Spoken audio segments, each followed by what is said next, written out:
Welcome to Pink Milk. Your characters, Tommy and Bryan.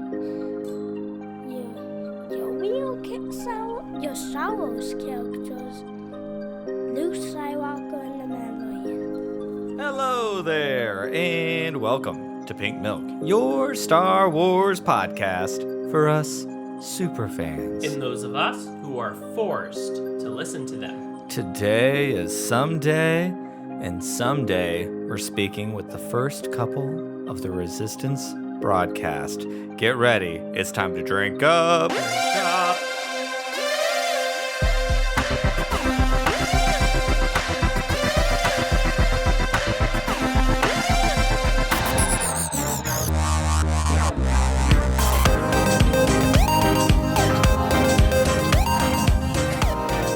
Hello there, Pop Pop. Well, hello there, Bryan. How are you? I'm well, Pop Pop. Double the Pop Pops. Pop. Pop, pop, pop. Brrr. Pew, pew, pew. That's my favorite kind of Star Wars. Yes, Pew, pew it up. Hello there. My name is Bryan, your host of Pink Milk. With me, as always, is my better half and your better host, Tom. Hello, hello, hello. I love the triple hellos. So, Tom, I've got to tell you, I'm very excited for this upcoming episode. We got to speak with another couple. That we did. Lacey from the Resistance broadcast is back, but she brought her husband, Matt. And it was a great time. It was a good time. And I mean, honestly, Matt was a trooper. I can't believe it was. I'm very grateful that Lacey came back. Matt was a total trooper. I was super happy for my husband because for the first time we are like 2 weeks shy of being a year. So it's almost Pink Milk's birthday. So for our birthday present, make sure you share this episode and write us some reviews. Happy birthday. But for the first time in almost a year, Tom knew more than someone else. I mean, Matt was an awesome sport. Truthfully, yeah. I mean, I understand being in that position where your spouse knows, is a super fan. So that's it. And clearly you know more about this subject than I do. Mm-hmm. Although I know stuff. I don't want to let on anyway. But, you can tell Matt was into other things, and this just was not one that he was equally as into as his wife. So it was pretty great. It was. I mean, honestly, it was so much fun. I had a blast. I love it. Lacey was on once before a few months ago, which we joke around felt like 2 years ago because it is 2020 and time doesn't exist. But I'm so happy that she came back. It was a lot of fun. We got good feedback, so our listeners enjoyed hearing her wonderful voice again as well. And now we get to meet her husband. She knows a lot. She does. Every time, the last time I remember thinking the same thing. I'm like, wow. I'm impressed with and not just about Star Wars, but like the entertainment world at large. She understands the marketing aspects behind it, and which is it's fun. So it's almost Halloween. That it is. I oftentimes joke around about how horrible of a father I am, but I am going to toot myself on the horn. Oh, come on, you're not. I know. Well, I got my shtick. I got my shtick to keep up. Our youngest, Michael, who you heard his beautiful little voice, he introduced our show again for the first time, and I don't know how long. I was very excited. But he almost picked out the Mandalorian for his costume, and I really was trying not to push him that direction because he needs to make his own choices. And yet you did. You kept trying and trying and trying. I saw you. Look out, there's a bus! Oh, there it was. Anyways, I did not force him to be the Mandalorian, and now he is a ninja. Mm-hmm. But I can't wait to find that costume at 50% off. Our kids love those costumes, so they wear them year-round when they're playing. They really do. Yep. We were stuck with plastic masks and vinyl suits that could catch on fire at any given moment. Well, fingers crossed these don't go up in fire. Flames. Fire, flames. Fire, flames. We are flaming queens over here. Let's hope they don't go up. Oh, yes. So, anyways, I had a really, really great time with Lacey and Matt. I'm very excited to get to this episode. Because if you've listened before, you know that we just got off 5 weeks of discussing The Mandalorian from a queer perspective. And these roundtables, as amazing as they were, and the people that we met along the way were incredible. We've gotten the most positive feedback our show has ever gotten during these things. But they were very, very heavy. And it was kind of nice to talk to some straight people. Not that anything's wrong with that. Straight people, we love you too. We love you. My parents are straight. My parents are straight too. Imagine that. Funny how we got here. Oh. But no, I mean, they were very heavy. But I'm very excited, even more so, about 2 things that came out of those roundtables. If you were not aware, Mark P. and Emma have joined me every Friday at midnight Eastern Standard Time, 9 p.m. here on the West Coast for Pink Milk After Dark. It is a live stream YouTube show, and then the podcast version will come out on Mondays. But we recorded our first legit episode this Friday, and we talked about all the reasons why we loved Return of the Jedi. And I was super nervous. I know Mark and Emma were super nervous. We've never done anything like this before. And, it went off without a hitch. It was really great. People actually came. So thank you to all of you who came. Meg, Hope, Michael from 2Med2. Tom was there. He's raising his hand. Excuse me. Yes. I was actually going to ask where I was. You were in bed. Uh-huh. That's way too late for me. 9 o'clock. Oh, but it was so funny. So now, we've been thinking, we're going to treat our Wednesday show with your husband and husband as kind of our morning show, a little lighter fare for us, the casual fans. And then Pink Milk After Dark is our late night show, where things might get a little racier and more deep dives. It's going to be a lot of fun. Sounds awesome. So yeah, we had the first one, and honestly, I loved Mark P. and Emma. I am telling you, you heard it on the mic, but you aren't all, listeners aren't there for the Twitter conversations, the text messages. All of us honestly became very close. It was such a good experience. But with that said, they were heavy, and I was really happy to just kind of laugh. So there's that. We also launched a TeePublic site with a couple shirt designs right now. I'm working on a sticker/shirt design specifically made for 2020 right now, and that'll go up soon. So you can search Pink Milk Pod on TeePublic, and you can find us there. It's under more of my designer name, so Birdhaus, BERD.HAUS. So it's under there.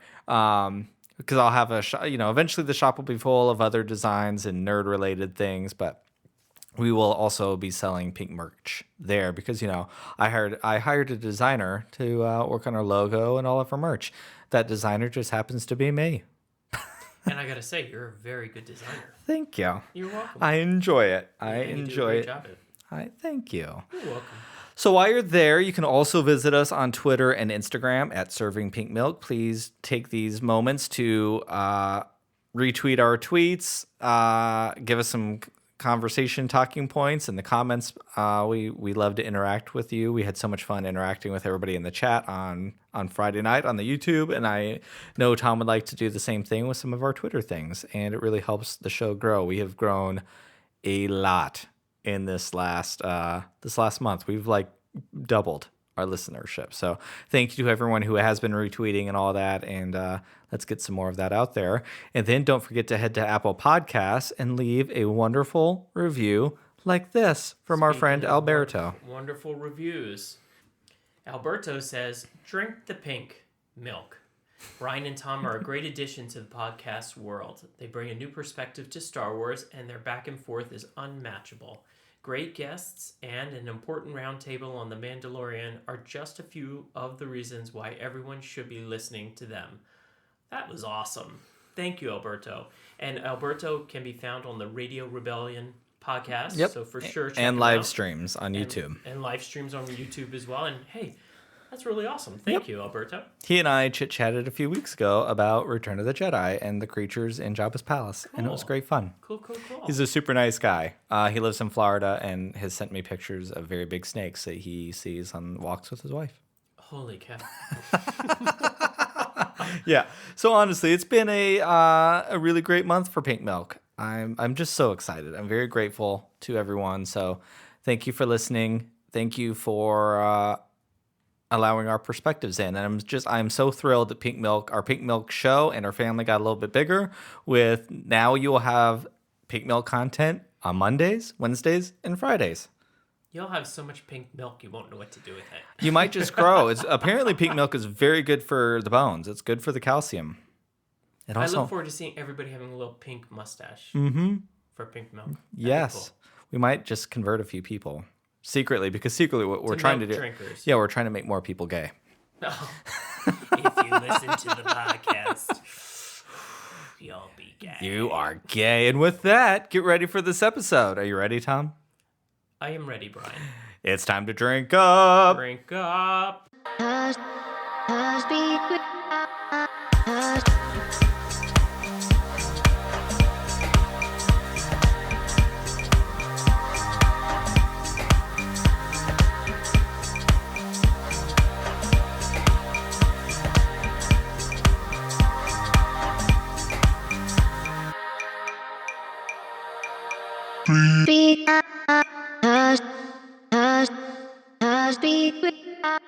Well, hello everyone. We are very, very excited to speak to our first couple of the Resistance. You to only our second couple that we've ever had on the podcast about couples in Star Wars. So I'm very excited. Correct. Welcome Lacey and Matt. We all know Lacey from Resistance Broadcast, and she has been on our show 2 months ago? A month ago? It's 2020. It seems like 18 years ago. It really does. March 258th. I see you, April Warnicki, or is that her last name? From Parks and Rec. From Parks and Rec. Oh, God. Yeah. Well, hello. Matt, have you done a podcast before with Lacey?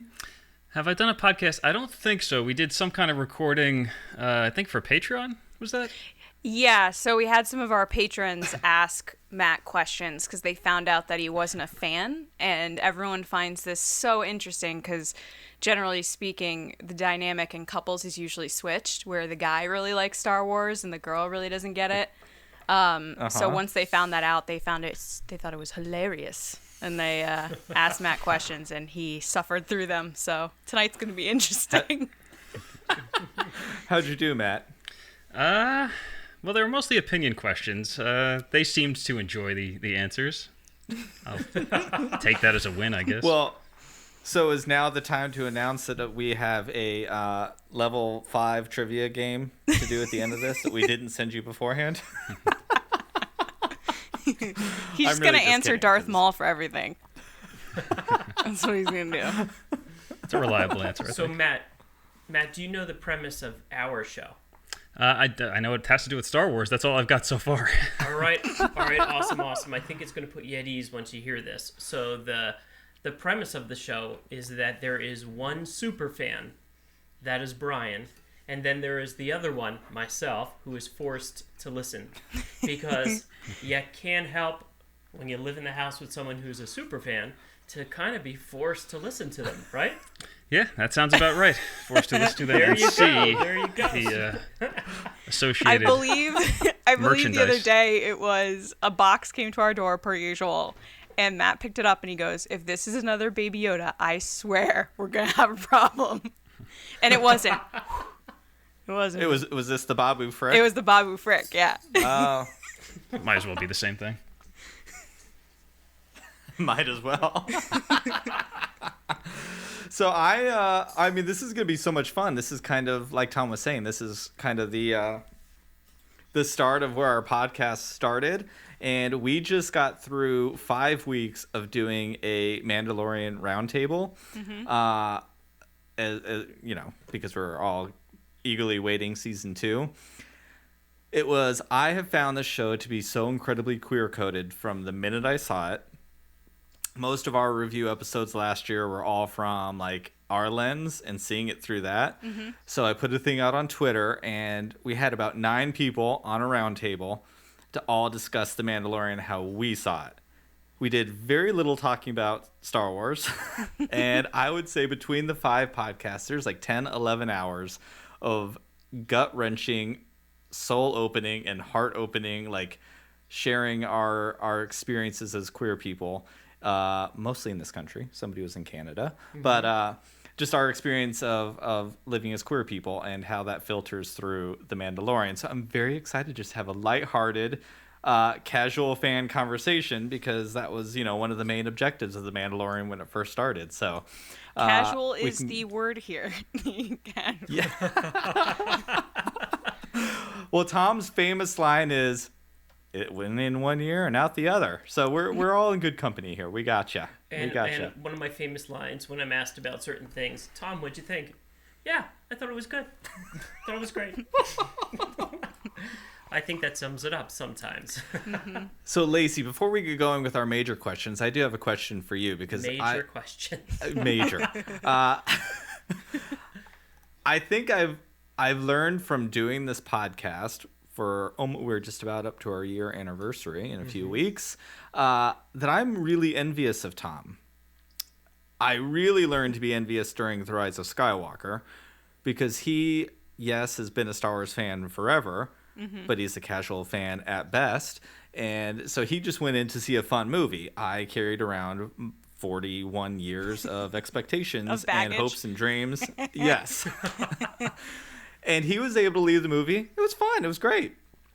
And I learned that I'm kind of envious of being able to just go have fun with a Star Wars movie. I was envious at the end of this season. Spoiler alert, if you haven't watched season 1 of The Mandalorian, the Darksaber, that it was just a cool looking new lightsaber, and he didn't have all of the oh my god, and the weight of all the implications fell down upon him at the end at that Right. shot. So do you ever get jealous of that, of the casualness? Yeah, I mean, just going in and enjoying something, absolutely, and not thinking about all the things you've seen and people argue about. I tend to tune out the negative stuff anyway, so it's not as bad. But yeah, no, it would be nice to just go in and not know every single thing there is to know. And like all the rumors and the production updates and the drama behind the scenes, you just go in saying, "Oh, this is a movie in space, cool." So, Matt, question for you. Yes, sir. Are you fully able to go into a movie without hearing all the things about what's about to happen and all the expectations and what should and should not happen before you go? Because I know that I have a delicate balance of not oversharing with Tom. I don't know that Lacey has gone a lot into, for the movies that we've seen together, the Star Wars movies, I don't know that she's gone a lot into, hey, here's what I expect to happen, or here's what I don't expect to happen, or here's what I want to happen or not want to happen. But more so, I don't recall a lot of pre-movie expectations coming my way. So I would say I am able to go into them fairly blind. But then afterwards, there's usually a lot of discussion, or at least a lot of discussion wanted. I don't know how much I contribute to that discussion, but, you know. Okay, well, spouse let me award tell you goes what goes to on Lacey. in our house here. There is weeks upon weeks of build-up. Then there is, well, if this doesn't happen, I don't know how I'm going to feel.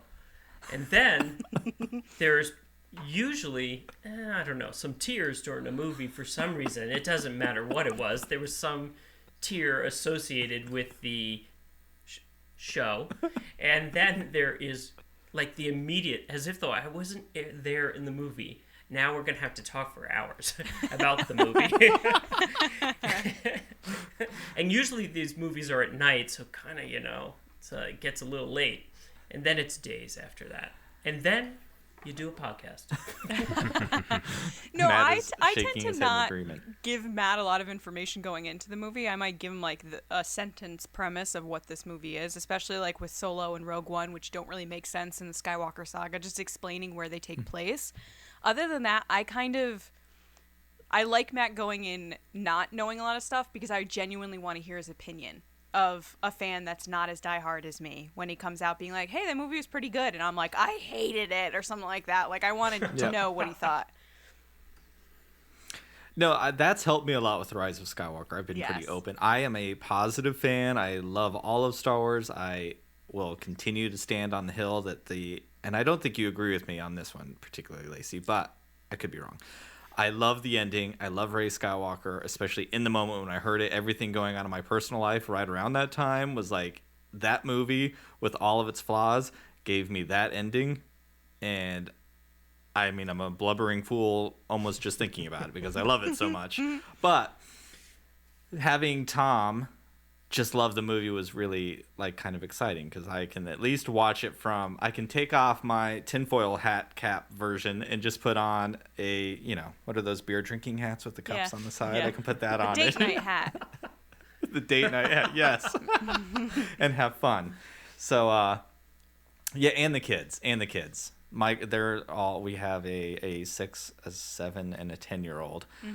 One of which is a super fan in the making. The other two are forced to listen also, but they can just like a One movie. for sure. Yeah.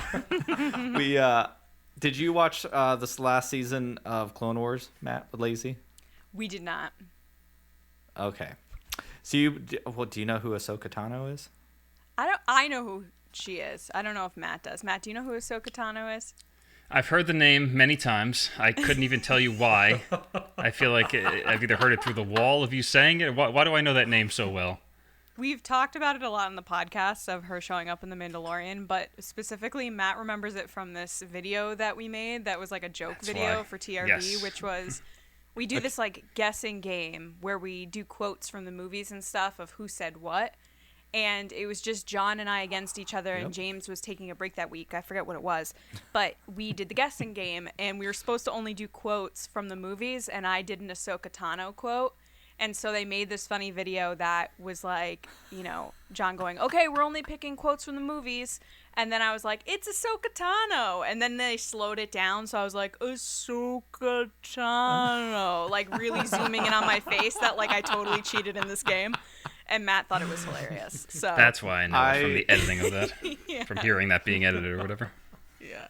See, that's exciting because I am a gigantic Ahsoka fan. She is Yeah, my I remember that. very favorite character. Yes. Love her. And so it's so exciting to hear, like, because to me and to Tom now, like everyone in the house knows who she is because I do nothing but talk about Ahsoka Tano all the time. And I'm so happy that you don't know anything about her because if rumors are to be true, you may get to know her in this upcoming season of The Mandalorian if you watch it with your wife. So He's seen a couple episodes. I wouldn't say the whole season. seriously, oh my god, I love it. It's getting even More than half, I think. You haven't even seen all the Okay. movies. Don't even sit here and lie. No, right more than now. half of the episodes of the TV show. okay. Well, that's exciting. So you haven't even seen all the okay, where are we at? Like where are you at? I feel that I've seen all the movies. I couldn't tell you their names, the plots, or anything much that happened in them. Maybe 2 or 3 of them. I kind of blend them together in my mind into, like 2 or 3 movies total.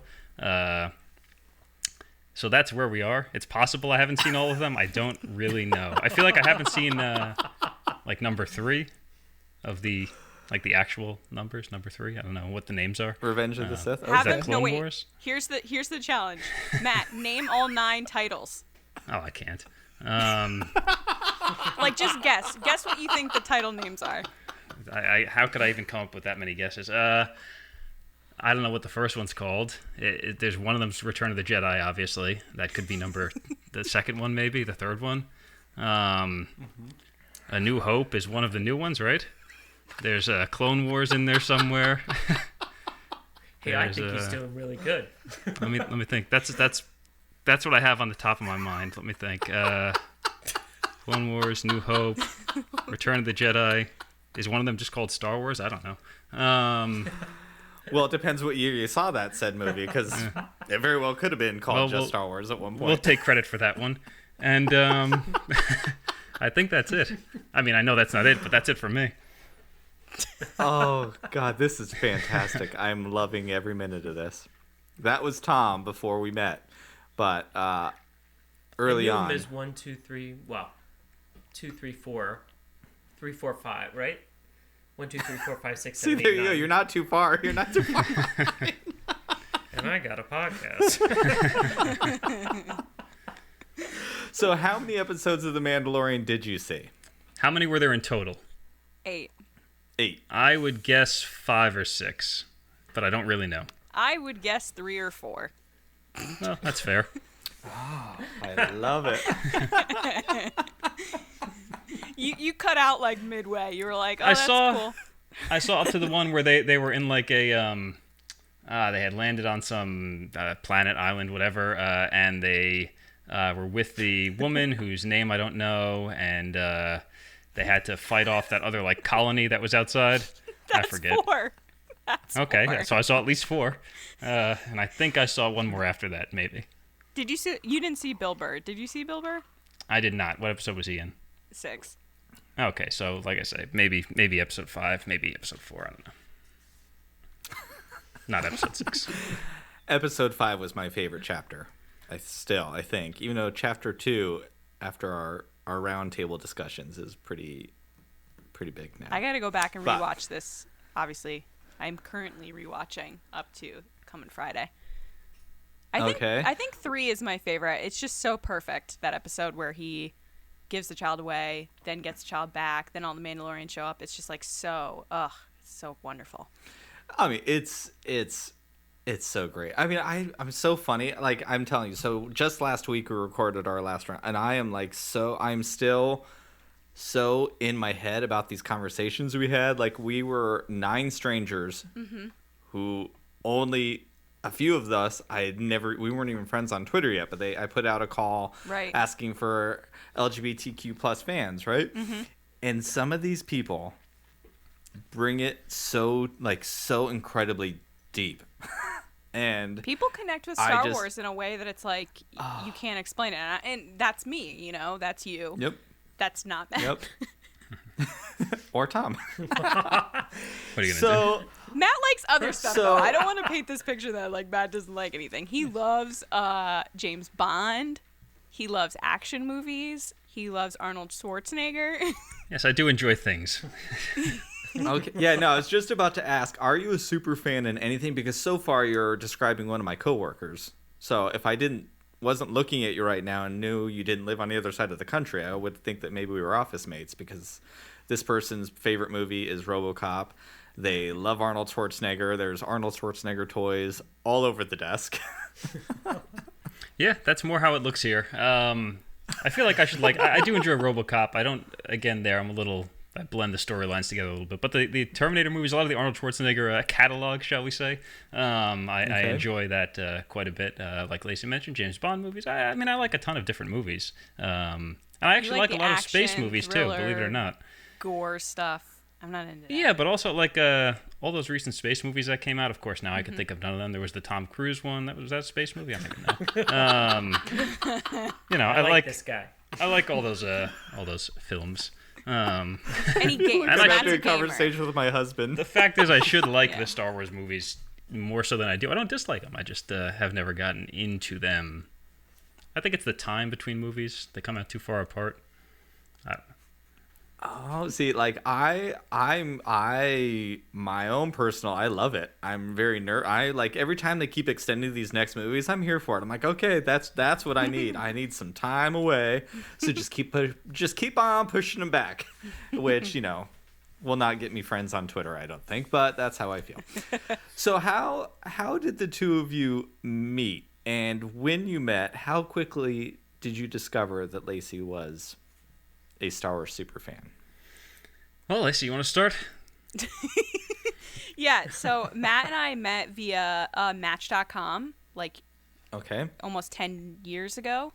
I had gone out with friends in the city on New Year's Eve, and I had gone out single, and everyone was with couples, and I felt like crap, and I was like, you know what, I need to expand my horizons, and I'd never done online dating before, and I searched video production or something on Match.com, and Matt came up first, and I saw his picture. I was like, he's cute. That's it. It was the one date I went on. I actually started the trial just to message him and get his number, and then immediately canceled the trial, and then that was it. Yeah, so it was very deceiving on the other end to figure out one message in. Hey, she wants my phone number 10 seconds after starting to talk. I didn't realize she was just trying to save $10 or whatever it was. It was $30. It was $30. Hey, I don't blame her. Oh my god, I feel as though I'm just having a conversation with, like, you two are in our head. Like, this is what we talk about all the time. $30. There you go. So that was 10 years ago. One date, and the account was closed, Yeah. and we lived our lives happily ever after. So far. Hey, a decade in, you're good. Yeah, I think You're good we're after a okay. decade. We're doing okay. We've learned our ins and outs. I'm interested on the second part of this question of when you learned I was such a big Star Wars fan. I don't know if I told you that early on. That's a fair question. And I really almost have no idea. I'm trying to think. We bonded over The Office. That was like the first thing, because when we started dating is when Michael Scott left The Office, and it was like one of the first few times we had hung out, and we were watching The Office when Michael Scott left, and I started sobbing, and Matt was like, "Are you all right?" And I was like, so attached to this character, and it was like he had no idea the attachments I have to fictional characters. Yeah. Yeah. I'm trying to think. Well, Matt, I'm feeling like you right now. I really don't remember. It might have been as late as when you started working with comic conventions.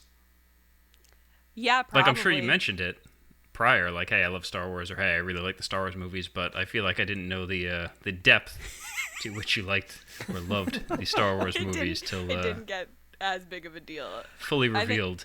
It's one of those things that it's hard to explain to people now in 2020, but it wasn't always 100%. cool to like these things. And so a lot of stuff like anime, comic books, superheroes, before I'm talking Iron Man in the Marvel Cinematic Universe, like, this stuff wasn't necessarily cool to like. So I had been trained in my head to kind of keep that stuff to myself. So as soon as it became cool, I was like, well, it doesn't matter now.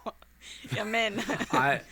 I'm with you. We were just talking about that actually so I'm 41, and back in June was the first time, but this was the first time I think ever in my 41 years of living that I have been able to talk about Star Wars with an entire group of people. Right. Like, it has always been my thing. I never even, like, friends I rolled around with didn't even, like, I didn't run with those people. I had a friend in high school that we were, like, big toy collectors, and we both collected Star Wars. But, like, I even think our conversations were mostly centered around toys and not the movies. I'm sure it came in and out. Right.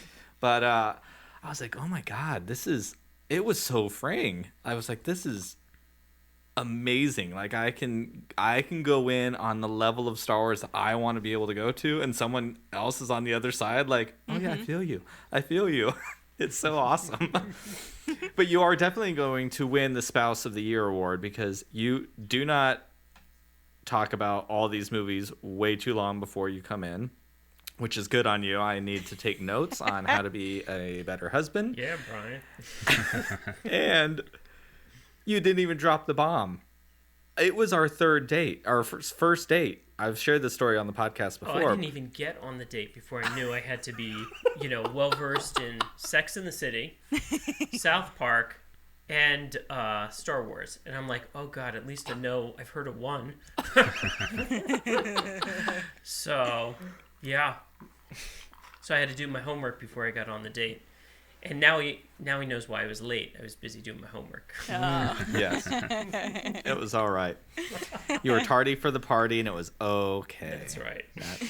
We just celebrated our 13th year. 13. Last week. Congrats. Yep. That's Congratulations. awesome. You guys have a lot of anniversaries this year, huh? Coming up on 1 year at the podcast. Yeah. Yeah. We just celebrated our 2-year anniversary with our middle child. With our middle son. Aw, that's great. Moved in 2 years ago. Yeah. Big year. It's Yeah. been- Even though it's been a 2020 is year. the Really good worst, it's kind of the best for you. really is. 100%. We're creating victories wherever we can find them. Right. Okay. I was just given the signal to ask some questions. See what happens? All right, here we go. Matt, are you a super fan? No, we did that one. Matt, are you a super fan? It's going to be a no. Oh, Matt, now remember, You can pick between 1 and 9. There are 9 movies, but I'm going to ask you, what is your favorite Star Wars movie? And if you say Star Wars, that's good enough for me. What is my favorite? Okay, let's see here. How do you define favorite? Star Wars movie. Favorite Star Wars movie. I guess the classic one, and by classic one, I just mean the one that I think of when I think of Star Wars. I don't know if that's classic to anyone else. The one where they blow up the Death Star. Is that the one with the vent or whatever it is? They drop the bomb in the vent. Does anyone know what I'm talking about? I assume That's I'm a talking New about Hope. Star Wars. That's not your favorite one. You're Okay, lying well, right now. I feel like that's my favorite one. No, your favorite one is my God, Phantom it's like Menace my with house. Darth Maul. I don't know And if that's Mace my favorite Windu. one. All right. No, it's your favorite. I didn't realize. You've is talked what about the happens Phantom here. Menace nonstop for like 2 years about pod racing and Mace Windu and Darth Maul. Is that one of the newer ones? Yes, That right? is the new one, the prequels. Yes, okay. Well, that's the one that Okay, I'll give you the backstory, the 2-second backstory here. So that one, I had seen the one that I just mentioned, whatever number that is, the one with the Death Star with the... That's the A New Hope. That's heating 4. vent, and New Hope. Okay, number 4. I had seen that, I believe, in a... My family never got, like, as a kid, there was no Star Wars, just for whatever reason, they never watched that movie, so I never knew about it, other than I heard people at school talking about it as a child. Where am I going with this? Then, I think the first time I saw Star Wars number 4, I believe I was in some class in middle school. It was like, once a week you watch a movie, that type of thing, like instead of study hall or something. I don't know how I ended up in that, but either way, I believe I watched that movie over the course of like 4 weeks, 35 minutes at a time, the best way to watch a movie. And that's how I first was introduced to seeing a Star Wars movie. So that is, I think, the one that stands out in my mind as a favorite, maybe just because I know that one was the first. But later on, in I believe high school, that's when, based on my age, that's when, what was the name of this one now? The one with Darth Maul. Phantom Menace, okay. I believe I was in high school when that one came out. I saw that one as a standalone movie, so that was like my first, introduction to Star Wars as something closer to an adult, let's say. And so that one I was like, all right, this is awesome. I like Star Wars. This is cool. I want to get into this. And then that's when they were like, hey, all right, great. I'm glad you like this one. The next one comes out in 2 or 3 years. And I was like, all right, well, the hell with Star Wars. I'll move on to something else. So that was kind of the first time I've heard that New Hope story with the study hall. I've never heard Well, you that have to ask the story. That questions. is completely new. I'm 95% sure that's where I first saw the movie. I'm trying to remember. I believe that's how I first saw that one. I believe. Oh my God. I know I was in that class. I love it. We also watched 12 Angry Men there, but I believe Star Wars was the first movie we watched. You get one Star man Wars to each 12 week. Angry Men. That is that is a leap. All right, question number 2. Matt, how was watching The Mandalorian from a casual perspective? For 4 episodes, maybe. And there's a part 2. There's a part B to this. But Do you let wanna- you get that one? Okay. Do you want to hit it all at once, or I'll answer the first part first? Yeah, I wanna Okay. hear the first answer. Okay. Please. As a casual fan, I mean, it was to your point earlier. It was fine. You know what I mean? Like I enjoyed it. I liked it. Obviously, I didn't like it enough to continue waking up at whatever hour Lacey watches it early Friday mornings, past episode 4 or 5. But I did enjoy it, and given a couple hours of free time, I would watch the rest of the series. I enjoyed it as a show. Did you feel like you were missing out on anything? By not knowing more, or by not watching the rest of it? By being just the casual perspective. Sorry. I Watcher. don't think so. It didn't feel like, hey, I don't know what's happening. I'm sure I would have gotten more out of it had I known more of the backstory. Like, I'm sure there's more there that I was missing, but I didn't feel like I was missing anything. It wasn't like, oh, I don't understand what's happening, for the most part. And, of course, Lacey was there to fill me in, whether requested or not, on any additional details. Oh my God, this really is our house. You know, This has to be so many houses across this great, wonderful world. I have a question for you. How early did you get up Me? on Fridays? Uh-huh. I would get up as early as I could, because what I would do is I would watch it and then go to work. So it would probably be like 4 or 5 in the morning. Okay. Yeah, we got it. 3:36 a.m. is when our alarm goes off. That's right. I was woken up to The first go ahead and episode- watch this every Friday morning. Yeah, the first episode, I remember at the end with Baby Yoda, I literally yelled, like screamed out loud, and I felt so bad because it was like 5 a.m. Yeah, like, well, you're like me. I can't. I can get up at 3:30 o'clock in the morning easier than I can like staying up till midnight. So I'm Yes. like, I'll get up get early up. before work. I get to work early anyways. But I'm like, I can't wait. I don't know how these people wait. Like there's no way I would get no work done because I'd be, one, annoyed with myself, two, sitting there going, what's going to happen? I wonder what this is all about. Yeah, I don't want to be then- spoiled, so I'd rather get Exactly. up, suffer that day, watch it. And the best part is, TRB, we podcast the night before, so then I'm up till like 1 a.m. the night before, and then I go to sleep and then wake back up, and it's like this like Star Wars is back feeling. So it's like Christmas every That's day pretty for great. like, every Friday for a month. Yeah, 1,000%. So, like, I want to follow this up with a question for you, Lacey, because I'm curious, because you live in the same house as I do. So I was all about, like, you, from my perspective, and I think Tom would agree, like, and Matt, you kind of said it, you didn't really need to know much about Star Wars. Everybody knows what the Force is. Everybody knows what Yoda is. Regardless on what level, you know those things. They are ingrained in our pop culture. I would say a lot of people know who Boba Fett is. Like, if you look at him, they may not know the name, but they know he's Star Wars. Like, he's very, they're in the zeitgeist of pop culture. Sure. And that's really all you needed to know with this first season, which was cool. I was down with it. And I've said this before, I enjoyed it when we watched it, but I think I've enjoyed the show more since it's been gone. Like, I feel like Mandalorian is super surface level and pew pew pew Star Wars, if that's all you want it to be, and it's great. Right. But it's super Star Wars because you can get really deep in the weeds if you choose to. However, everything changed when they showed that Darksaber. So I'm very curious, are they going to be able to leave just like super casual fans here now that that's there? Or are we entering super Dave Filoni verse and now things are going to have bigger connections that... So I think it's going to be interesting because they have to balance the two. Because Jon Favreau kind of represents that casual Star Wars fan that really, really loves it but doesn't get those deep cut things. You saw it in gallery when him and Filoni are standing somewhere and Filoni's like, oh, remember this is from that? And Jon Favreau was like, I have deep cut about the Ugnaughts? Yeah, Jon Favreau's like, I have no idea what you're talking about. Like, he's just there to be like, I like Star Wars. Star Wars is cool. I'm making this Western. I like Westerns. Whereas Filoni is the one to bring in that lore and canon connections and stuff like that. I think the Darksaber is something that any fan on anywhere on the spectrum of liking Star Wars can see that it's a lightsaber. It's different because it's a different shape and it's a different color, so they don't understand, like, oh, it means something. But the fact that the bad guy has a lightsaber, everyone's going to be excited about that. So the interesting thing is, going to season 2, it's going to be weird in the sense of they have to get those fans that are there just for Baby Yoda. They have to get the fans that are there just for The Mandalorian, that are just there to watch a Disney Plus show. But then they also have to satisfy those Star Wars fans, which I think they will get into some of the deeper stuff and maybe explain the Darksaber and where it came from.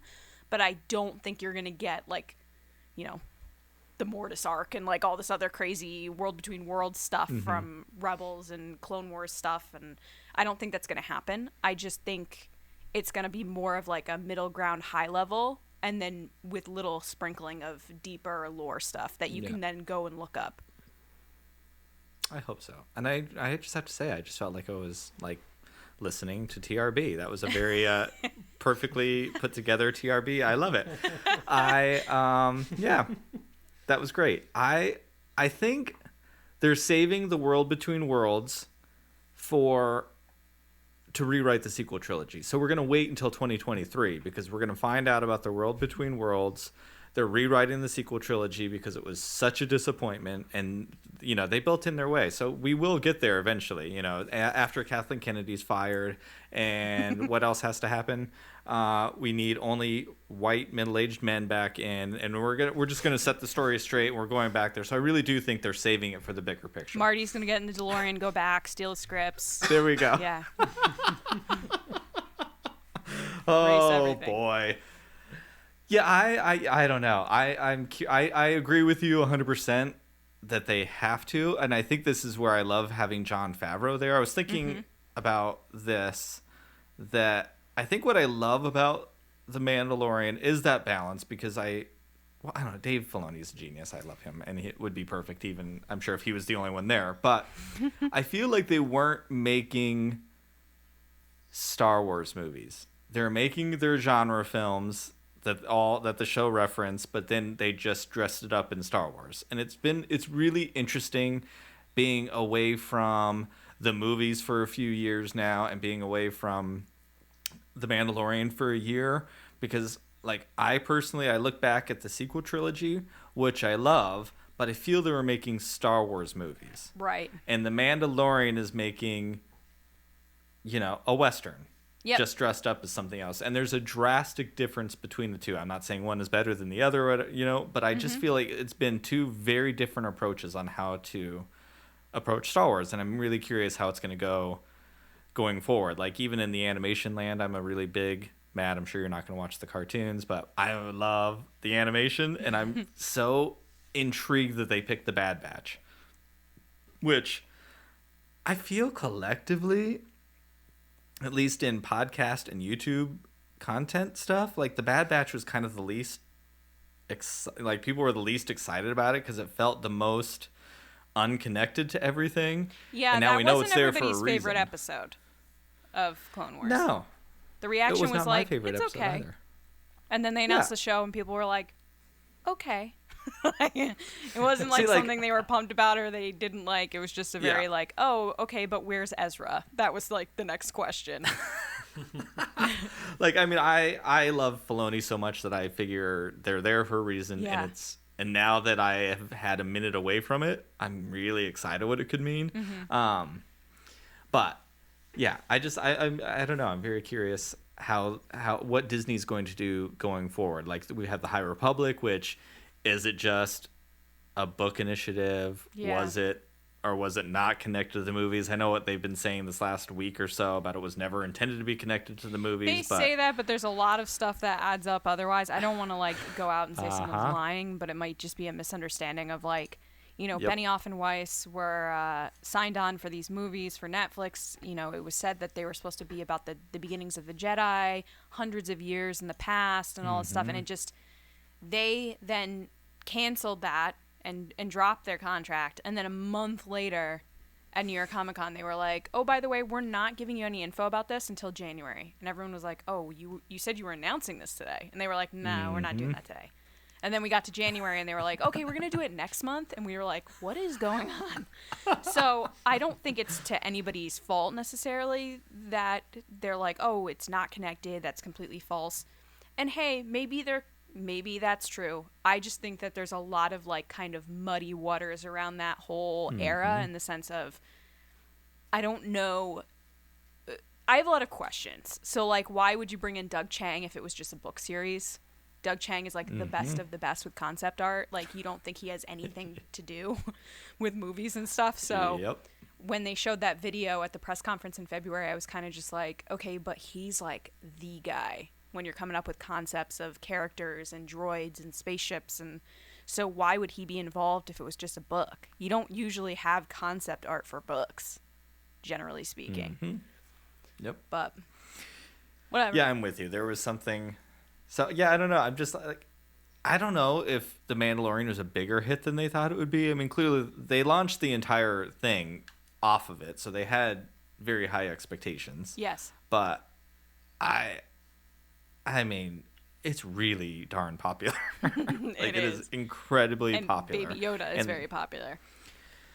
Yeah, I still think that is so cool that they literally kept that under wraps so much, and we've, I think I don't want to like rag on Disney being, sales and toy driven company, because I really 100% believe with everything that toys and marketing is very much a part of the Star Wars telling experience anyways. It's what George Lucas made him a billionaire, is toys. Yeah, and I think the toys and us carrying the story forward through our toys, it brings you, it's more than just dollars and cents, really. Sure. And I think George Lucas was smart enough to understand he was creating something for children to go deeper with. I really believe in those things. Mm-hmm. But how's it going over there, Matt? Going well. How you doing? You doing I was all right? enjoying it. Yeah? I was thinking about How's the weather toy out there? concept. Yeah. Well, Baby Yeah, I Yoda, can't they're believe going, get out there and dance, Baby Yoda. That's what Disney's doing. I just can't believe that they waited a year or whatever it was, 6 months before we saw our first Baby Yoda toy, and he is still going strong. Like, that is crazy. He's not It's stopping. It seems like it's the only thing they're making with anything. I mean, Babu Frick was the first toy I saw, really, from The Rise of Skywalker that I was like, oh, this is really cool. Why didn't this come out a year ago? Why is this coming out now? It's just silly. I don't know. It was pretty cool. Pretty cool. Do I have another question? You do. Oh, okay. Where am I? Let me see. Did we do the, what was your favorite episode? Did you have a favorite episode? This is, did you have a favorite episode, Matt? Did I have a favorite episode? Oof. Let me think. I can only really remember 2 of the episodes. Those being the one I mentioned earlier with the where they go Sanctuary. Yep. Okay, Sanctuary. That's the one with the resting place, I assume, based on the name. No, it's And the town. the town where he rests for some time. And the one with the sniper. I forget, is that the same episode? Another episode? Okay, that was chapter 5. Okay, so I did see 5. Hashtag it was Cad Bane at the We're end. narrowing down what I saw. So I guess I just remember those because they're the 2 most recent. I don't think I had a favorite. I don't know why I'm describing those 2 episodes. I just remember them the most. So they're Did you have a favorite out of those 2? Not really. I guess the Sanctuary one. Maybe. Okay. I don't know. I am alone on my hill of chapter 5 being my favorite. I was hoping you were going to say the sniper. I was actually leaning that way, but I don't remember too much about it. I just remember, doesn't someone get kidnapped towards the end of it? Someone gets taken. Am I thinking of Baby something Yoda. else? What am I thinking of? No, you're right. Baby Yoda there was an attempted kidnapping. No. But Attempted kidnapping. old Strangers with Candy was there to help save the day. I'm going to be honest. had I to pick think as I'm thinking about episode 5, I may be thinking about the newest Star Wars movie instead of episode 5. I'm going to be honest. Doesn't someone get kidnapped in that movie? They get taken, a ship comes and takes them as they're hiding behind some Chewbacca rocks. goes. Yeah, That's the scene Chewbacca. I'm thinking of. Oh Yes, my that's what I'm thinking of. Well, in both cases, they got him back. So as it turns out, I may not have seen episode 5. Episode 5 had Ellen Ripley in it. A funny Ellen Ripley. No, he's literally thinking about Chewbacca getting taken on Rise of Skywalker. Okay, so as it turns out, I may not have seen episode 5. So I retract my former statement. So should we ask him? If We'll he had just a leave it favorite at I didn't have a character, favorite. or leave- Do you have a favorite Star Wars character? Because we were going to ask you Chewbacca about counts. your favorite character in The Mandalorian, but I feel that might be a stretch to ask. So do you have a favorite Star Wars character? Yeah, I mean, the easy answer there would just be the Mandalorian because it's really the only character I know. But from Star Wait, Wars in first general, of all, I read these questions to him just to give him a little bit of ease going into this, and I said, what's your favorite character in The Mandalorian? He goes, well, what's the main guy's name? I was like, the Mandalorian? And he was like, yeah, him. well, So I want to I throw did that say out there. what's his full name? Is it Mando or Mandalorian? Okay, I knew he was the guy. Anyway, generally speaking, my stock answer is always Darth Maul, just because I remember the scene where he slices, is it Obi-Wan Kenobi in half? No, Qui-Gon. Well, I was close. So there's that. I don't know that he's my favorite character, but that's my kind of stock Qui-Gon, answer. yes. You like Jar Jar, No, too. that's a good one. No, I don't like Jar Jar. I just know everyone hates him, so I like to use that as a joke. Jar Jar's great. I love Jar Jar. I love Jar Jar. I think he is very important. And not to throw another name at you here, Matt, but I have learned of a name, Mandomera, that apparently shipping Omera from the resting episode was a major thing that I had never heard of. And we will no longer, I think we should just delete our first review of that chapter because I don't think it was okay, some of the things we were saying in that first podcast. Sorry. But I had no idea who Mandomera was, and we were doing this thing and everyone's talking about Mandomera, and I was like, who is Mandomera? Like, what character is this? And then I learned of a ship that I still... Yeah, people love them Sorry, together. new Pink Milk family. What's that? I said people love them together. Why? Yeah, I had, love you, like, Pink Milk fan, but 20 no. minutes. Nope. Didn't see it, don't see it. I don't see it either. I'm not sure I can. I'm one of those people that's Nope. like, okay, I see that they had a connection. I don't see, like, anything more than, like, hey, she's cute. Okay. But See, yeah, Tom and I were like, I think she thinks he's cute, Yeah, I don't. but I think he it's had a one-sided. connection. yeah, I mean, Yeah, maybe. she wanted a Absolutely. connection. But we had quite a conversation. Yeah. I could feel differently. I could feel differently now. So, what's our other there's a few other questions, but now we have to. Yeah, but I feel like we talked about them. Okay, well, there we go. Do you think you're going to watch season 2? I'll give it a shot. Really depends on the I'm holding you time to of that. day that we're watching it with. Watching it at. Yeah. I would like to watch it. Just depends on how early I feel like getting up or not. Are you gonna join in the rewatch? Have you started it yet, Lacey? No, I'm probably going to start it soon. By the Well, there time you go. this airs, There's your I will have opportunity. started it. Yeah, I'll try to catch up at that point. It's really, really good. I think it really is very much a show that anyone can come to.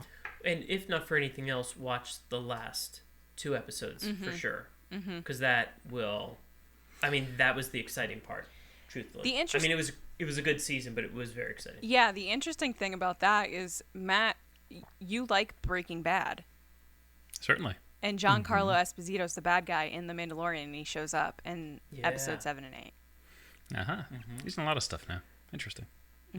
Yeah, so Tom was super excited when he came on. Like, I knew the promo stuff. I knew who Moffin Top Gideon was who he was, but like I never watched Breaking Bad. Matt Tom did. tells He me loved not it, to yeah. watch it. Oh, it's great. Yeah. So yeah, Tom was stoked when this dude came on. I was like, oh, this is okay. And so Moffin Top Gideon was cool, but now that I've learned more about the actor and the kinds of roles he plays, I'm even more excited. But I'm like, okay.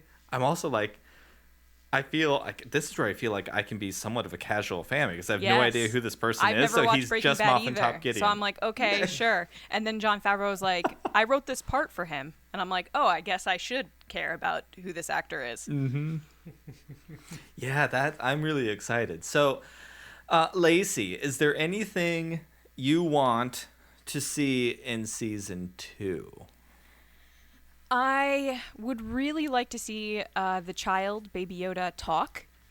I'm kind of over the cooing and noises. I really want to see him talk. And I know that there's a rumor out there that maybe he doesn't talk basic or English and that he has a different language, Okay. and that's why he hasn't spoken yet. Because, again, he is 50 years old.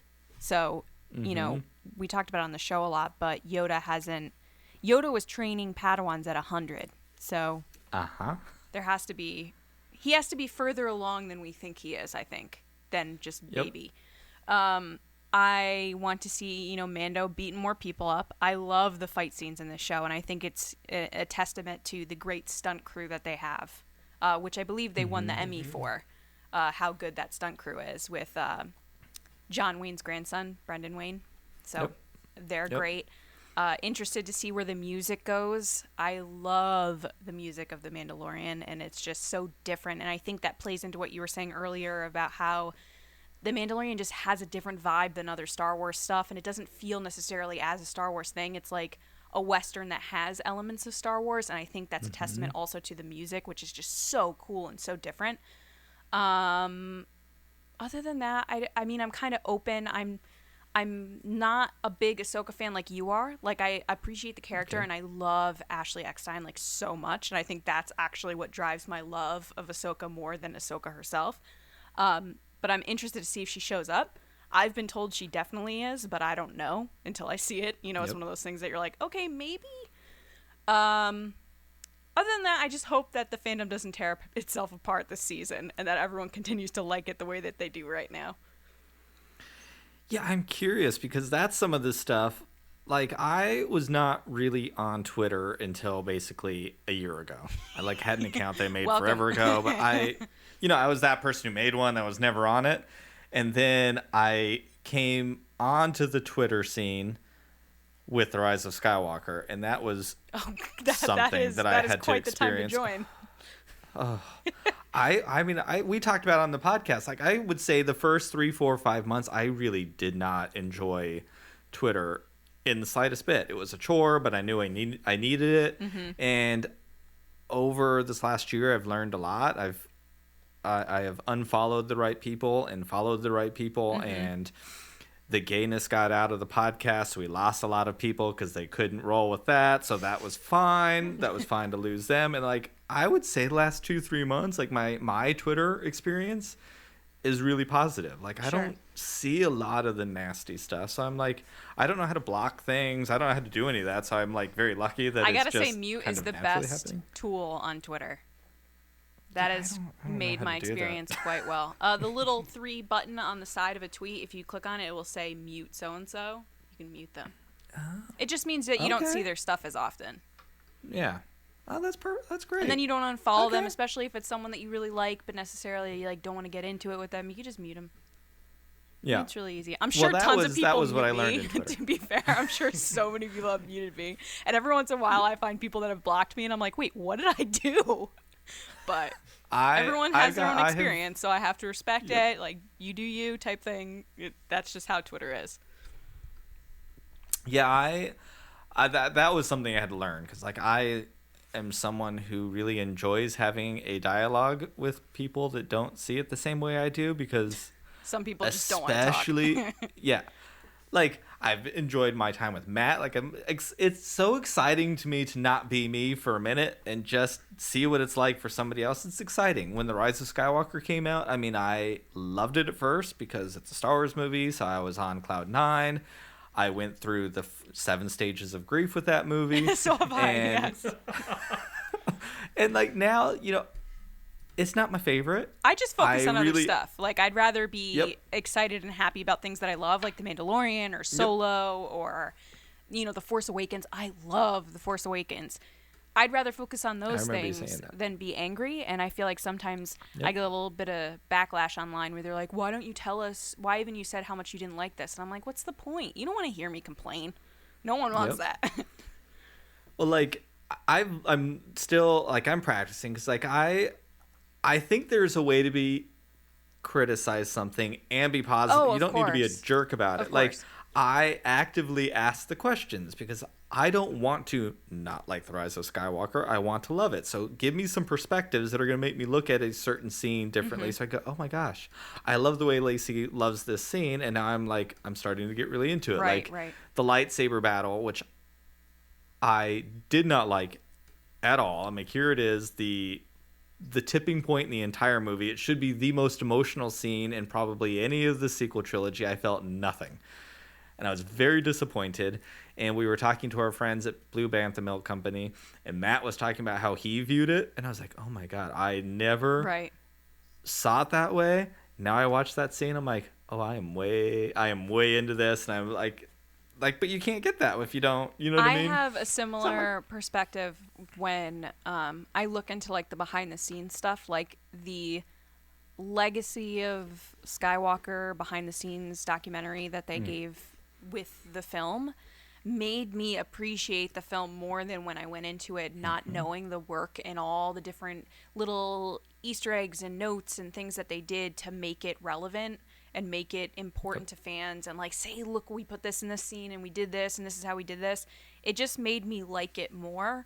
And honestly, I teared up watching that and Director and the Jedi with Rian Johnson.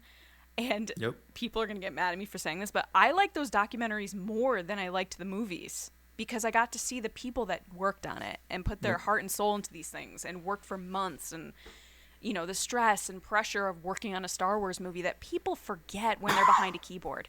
They forget all the work that goes into these things, from, you know, a grip and an electrician to a costume designer to the PAs that are there that are running back and forth in the middle of the desert and like stuff like that. So I find that when you take a step back and just think about all the hard work that goes into things, you tend to be on more of the positive side of like, okay, I didn't like this storyline, but like I appreciate what they did when they made this.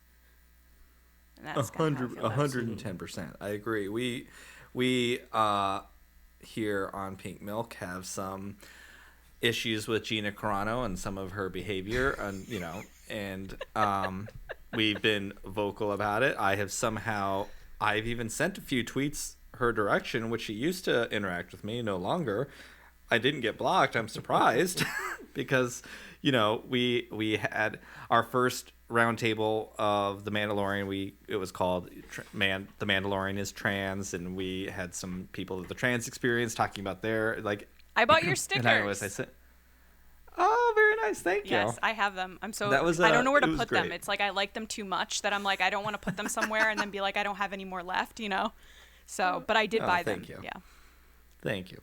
But I had sent her a tweet. I said, hey, maybe you should listen to some of these podcasts to understand how your words have affected the people that you were, you know, in trouble for at this moment. But we've been talking about, like, all of us loved Cara Dune before all of this stuff came out. I like the character. We've talked about this possible rumor that Ahsoka's going to be on. The actor who is rumored to play her has some things going on there. And, like, I'm already worried that I'm going to join the fandom menace if they don't do Ahsoka well. Like, I'm like legit nervous because statement. I love this character. I mean, yeah. But we've had a lot of conversations about, can we separate the actor from the character? And I'm kind of with you, Lacey. Like, I don't want to all of a sudden not like a character because there's writers, there's costumers, there's hair and makeup people. Yeah, like, it's not just the actor that makes that character. There's a lot of people behind it that are passionate and are trying to do a good thing with that character. It's easier said than done, and I'm trying to, you know, work through it before it comes because I don't want to see that. Like, when I go and start season 2, I don't want to see Gina Carano. I want to see Cara Dune and be stoked to see her again, and I don't want to get pulled out of the movie. Like, I've talked about it before. I understand that they're real people, but when I look at Star Wars, I don't think, actually, really almost all movies, like, I don't look at the actors behind them. I don't really get into, like, the celebrity gossip. I don't know a lot about actors because I like to see the characters. So I refer and speak to characters as if they're real people making decisions. Yeah. It's harder when it's something, at least for me, and it's a little closer to home. It makes it a little more difficult. Yeah, I mean, 2 things. 1, treat others how you want to be treated. And 2, if you have nothing nice to say, don't say it at all. Like, there's plenty of times in the past few years, whether it be an actor, someone behind the scenes, someone in the community, a podcaster, what have you, that if you have nothing positive to add to this community and to putting your words out there, if they're not nice, then why say them? Just keep them to yourself. It takes nothing to be nice. It takes no effort. But I have to laugh because I did have a couple conversations with some people where I jokingly, last year during The Mandalorian, I was talking about how much I love Gina Carano, and I was gushing over her and like how beautiful she is and just how wonderful she presented herself at panels, and how Jon Favreau kind of gushed over her performance and how he supported her. And I would jokingly say, because she used to be an MMA fighter, like, look, I'd let her punch me in the face. And the joke has now turned into, oh, okay, so we went from I'd like her to punch me into the face to now I'd like to punch her in the face. Like, it's completely switched as a dynamic. But in all seriousness, though, I'm obviously not going to hurt anybody. I don't think I've ever punched someone in my life.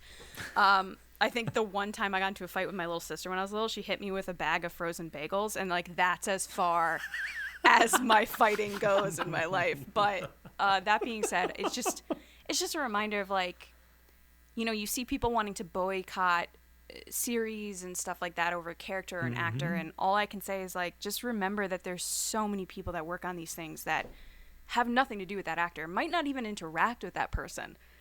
So it's first of all not fair to those people, but also not fair to yourself. Like, go ahead and just like what you like. It doesn't make you a bad person for liking a character, even if the actor is a terrible person.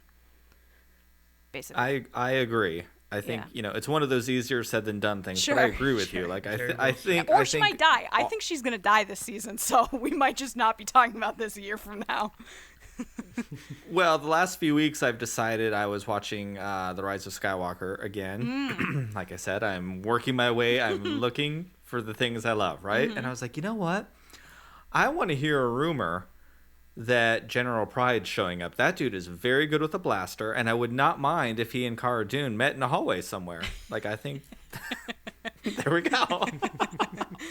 Yeah, no, we talked about this. Actually, we're giving our predictions tomorrow on the Resistance broadcast, but yeah, one of my predictions is, like, I think she might die. Because she went from being not very talkative on Twitter to very open and talkative and giving her opinions about things, and that's usually because you're not in a contract. Oh. That's a good point. Yeah. Well, you have, like, insider type education. That's not even insider. That's just basic, like, oh, well, why would she say this if she was under a contract? Disney would not like this. Well, Mickey would be like, oh, don't say that. Like, there's definite, like, a Cold War going on. Like, she's still promoting it, so I'm like, maybe she's still waiting for a paycheck to come. Like, she still needs some sort of paycheck to come, so she'll push it. Yeah, I just love Pedro so much, and I love Carl Weathers, and I love Giancarlo Esposito. He's wonderful, and all I can think of is that Mando Monday event that they held this past Monday where she was not present. So there's a reason they pick those people for those things. So 100%. And then, like, at that same time, Pedro Pascal was tweeting out very different opinions. Right, and putting pronouns in his Twitter header. And So I felt like there was some sort of Cold War going on about something. Yeah, I was like, oh. They just need to get together and play the game Among Us. I don't know if you guys know this, where they, like, get into a spaceship and they kill each other. They should just play that, and then maybe they'd solve their issues. I watched AOC play that for like 3 hours the other day. It's so amusing. We are not video game people. I'm very excited. I did just get in the mail a new G.I. Joe video game for the Nintendo Switch. Nice. And I'm very excited because I'm a very big G.I. Joe fan. Nice. Well, this has been really, really wonderful. I appreciate it. Thank you, Matt, for coming. Yes, thank you for keeping Tom company. No, thank you for having me. This was fun. Thanks for Tell me, how's it feel to sit there and just have to listen? I lost track of what we were even talking about many minutes ago. I was looking at my phone, but I've been enjoying it. I think I know the characters that were being referenced, and one of them anyway. You know. I'm glad I'm not alone, though. It's a pleasure meeting somebody who is kind of forced to listen. It was literally like sitting in our house. Yeah, totally. 100%. 100%. Right down to our oldest son. Like, he tries to be supportive. He was trying to watch the Clone Wars when it came on because I obviously was super stoked. Clone Wars is probably my favorite Star Wars, as everyone who listens to our podcast knows. The first 4 episodes of The Bad Batch were gone, and I knew that Ahsoka was coming. I'm wearing my shirt because I love the middle chapter of Season 7. It is probably some of the best of all of Clone Wars. We see her going in on her little speeder bike, and I was a blubbering fool, and here's her oldest son. Oh, it's going to be one of those episodes. And left the couch. I'm out. Yeah. No, you're embarrassing me, Dad. So, thank you so much. Lacey, where can we find you? People can find me on Twitter and Instagram at Lacey Gilleran, and every Monday and Thursday on the Resistance broadcast on StarWarsNewsNet.com. And then coming back this Friday is the Mando Fan Show. We're really excited. We're kicking off with a live stream at 8:30 every Friday to review The Mandalorian. And starting next week, we're going to have guests every week. So I'm really excited for people to see that. That sounds very exciting. I love the Mando Fan Show. It's fun. Maybe you'll start watching some of that stuff too, Tom. Can we get you to go outside of just watching the TV shows and get you to listen to some podcasts? You know, it is 2020. Awesome. Yes, I'll watch it for that, for sure. Yes. Well, thank you very much. This was a real pleasure. We appreciate you, Matt. Thank you for listening to us. Thank you for keeping Tom company. Lacey, thank you for coming back. I am super tickled that you came back. We had such a great time last time, so glad to know you did too. And until someday is another day, and we'll talk to you again. We'll listen to you. We'll listen to you on the pods. All right. Thank you so much. And we're back. We're back. Seriously. I mean, that was really, really cool. What do you think? I think it was great. I'm itching. I cannot tell you what he's doing because I'll get kicked under the shins. I'm itching. Above the waist, just in case. He's not pulling a Rudy Giuliani. Wait, what? Borat the movie. It's not really something to laugh about. It was a bad joke that I shouldn't have made. But go ahead. Anyways, well, thank then you, you're Matt. on the right podcast. All right, with all seriousness, thank you. Thank you, Matt. Thank you, Lacey. That was pretty awesome. It really was. I appreciate Matt very much for what he did. I mean, you... Big sport. Sport. I think you understand and could probably relate to him more in that particular situation than I am. Or well, I could. At certain times I wanted to, or I chimed in, I'm like, hey, Matt, how's it going there? Because I know what you're thinking. Sometimes I sit here and I'm like, I hear them talking, and they're getting all serious about the pew pew pews. The pew pew pew and the... Was that your lightsaber? That's my lightsaber. Is it not good? I think you need a little more bass. Well, I won't quit my day. Star Wars is all about that bass. That bass. Wait, that's a Wookiee? I don't know. Lightsaber is more of a... You've watched a lot of TV. Mostly just Star Wars. But I mean, seriousness, what an incredibly good sport. And we know he's into other things, but to allow himself to just come on a show and be asked those questions when we know we're going to be, 100%. You know, honestly, I would like to take this minute to thank you. As I said at the beginning of the show, let me get a little closer to the microphone so I hear everything. We are almost a year into doing this podcast. Like, I can't... It really has... It was a year. Our first podcast was launched on November 11th. Oh, okay. We had done a few before. We Yeah. just didn't release them. Yeah. Okay. So, it feels longer well, than a actually, year. we've been recording the podcast for probably a year now. They just weren't released yet. So I'm very excited. But I oftentimes joke about not being a pew pew pew Star Wars fan. I acknowledge that without pew pew pew Star Wars fans, Star Wars would not be what it was. And I love having you here, Tom, to be that pew pew pew Star Wars fan. I mean, y'all are... I've said it before and I'll say it again. I'm sometimes envious. One would think to themselves, you're calling me a stinky fan. Pew, pew, pew. Pew pew pew, like the Star Wars, like the I'm laser bolts that go pew Thank pew you. pew, and it's That's just an the fun. Thank you. That's a very nice thing to say. Of course, I love spending time with my honey, so it's all good. Thank It you. doesn't matter. We can sit around and talk about nothing for hours. So We sure can, and it's And nice. have. It's nice to know that our banter that we always like when we were starting this, we're like, we're funny, right? I think we're funny. Do you think we're funny? I don't think some of the stuff I say is appropriate, but it's funny to me. Well, again, you're on the wrong podcast.